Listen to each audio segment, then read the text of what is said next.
You have never seen a real virus, or a cell, or an atom.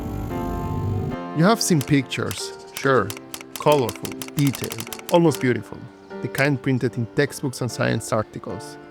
But those images are faked, and I don't mean that metaphorically. The machines that actually capture a virus can't see color. They don't use light at all. The shapes are real data, but the colors are painted by artists after the real data comes in. So what does a virus, or something even smaller, actually look like? To answer that, we have to go somewhere light physically cannot follow. But first, what does seeing even mean? An engineer will give you a simple answer.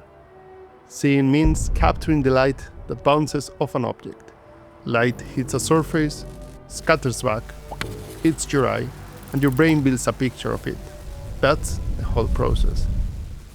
And for most of human history, that was enough. But in the 17th century, someone asked an interesting question. What if the thing you want to see is too small for your eye to actually see it? The answer they found was the microscope, and the physics are surprisingly simple. Light travels through air incredibly fast, but glass is physically denser. So when it goes through glass, it slows down, and when it slows, it bends. An optical microscope is really just a metal tube with a curved piece of glass at each end. The lens at the bottom, the objective, catches those stray rays and bends them back inward, throwing a magnified image up into the hollow of the tube. The lens at the top, the eyepiece, bends the light one more time and steers it into your eye at a steep angle. And the thing is, your brain always assumes light always travels in a straight line. So it traces those rays backward, straight, and concludes the thing must be enormous. This method worked for a while.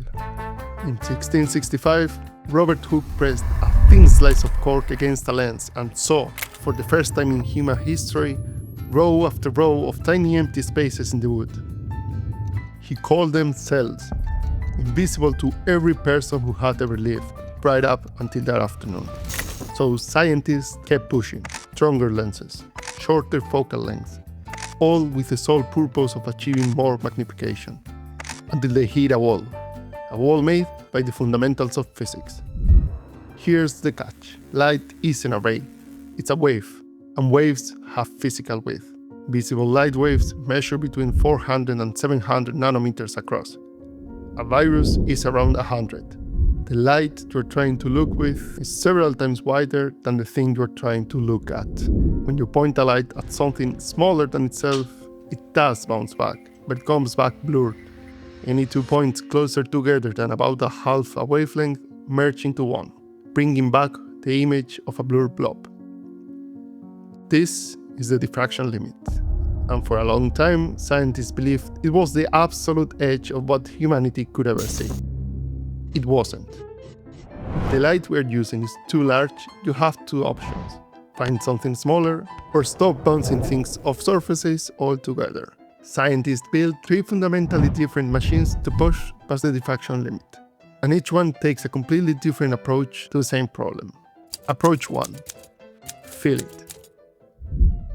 The atomic force microscope doesn't shoot anything at the sample. It actually works very similarly to a vinyl record. It tracks a really sharp silicone needle directly across the surface and reads the bumps as the tip rises and falls over them. This machine doesn't need to see the atoms, it physically feels them.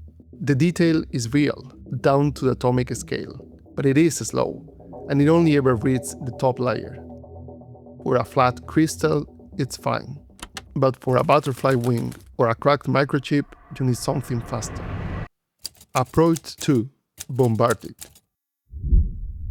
The scanning electron microscope, or SEM, solves the speed problem by abandoning needles entirely and firing particles instead. The key here is that electrons have a wavelength roughly 100,000 times smaller than visible light. They can easily drop into the gaps that light rolls over. Inside a steel vacuum chamber, a tungsten filament is heated until electrons boil off it. But you can't aim them with glass. A high-speed electron, fired into glass, crashes into the dense material and gets absorbed entirely. so the lenses aren't glass at all. Instead, we use invisible funnels, copper coils wrapped around the vacuum tube that carry an electrical current that generates a magnetic field, and that field funnels the beam down to a specific point. When this beam smashes into a sample surface, the impact knocks loose electrons off, and a sensor sitting off to the side counts how many come out. If the beam hits a steep cliff, a flood of electrons scatter out, and the computer paints that point bright white. If the beam hits a deep pit, the electrons get trapped, and almost none reach the sensor, and the computer paints that point pitch black. Point by point, the SEM builds a three-dimensional map of the outside surface in extraordinary detail. There's one problem though. Biological samples don't conduct electricity, so radiation causes it to rapidly heat up, boil its own water content, and rip itself apart. So the sample has to be coated beforehand. In a separate chamber, we vaporize gold over it until it's finally wrapped in a metal skin a few atoms thick. Now the charge has somewhere to go, and the surface gives back a clean signal. The SEM can map the outside of almost anything now. A virus, a microchip, a single cell. But the outside is still just the shell. The atoms packed inside a microchip, the protein structure folded up inside the virus. The SEM never reaches them. Approach 3. Go through it. The transmission electron microscope, the TEM, takes the logical extreme of this idea. Instead of bouncing electrons off the surface, it fires them straight through the target. Ernst Ruska built the first one in 1931, and it managed about 400 times magnification. No better than a decent optical microscope of the day. But decades of engineering refine it into something almost incomprehensible. A modern TEM can magnify around 50 million times and pull apart structures roughly 50 picometers wide, smaller than a single atom. The process uses a diamond knife to slice the sample down to 100 nanometers thick. Place it inside the vacuum column, accelerate a beam of electrons to 70% of the speed of light, and fire it directly through the material. Dense clumps of atoms block the electrons and scatter them into the walls. The gaps let them pass and slam into a sensor underneath. Where electrons get through, it shows bright. Where they are blocked, it shows dark. The result is a complete map of the internal structure, not just the surface, but everything inside.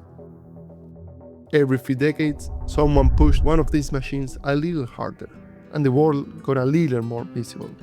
In 1665, Robert Hooke sees a dead plant cell through bent glass. In 1870, Ernst Ave writes down the wall. Light can resolve anything smaller than about half its wavelength, and the limit isn't a lack of effort, it's physics.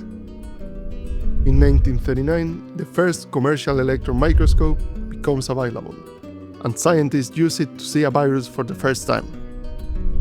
In 1970, engineers push the voltage hard enough to isolate a single heavy atom of uranium.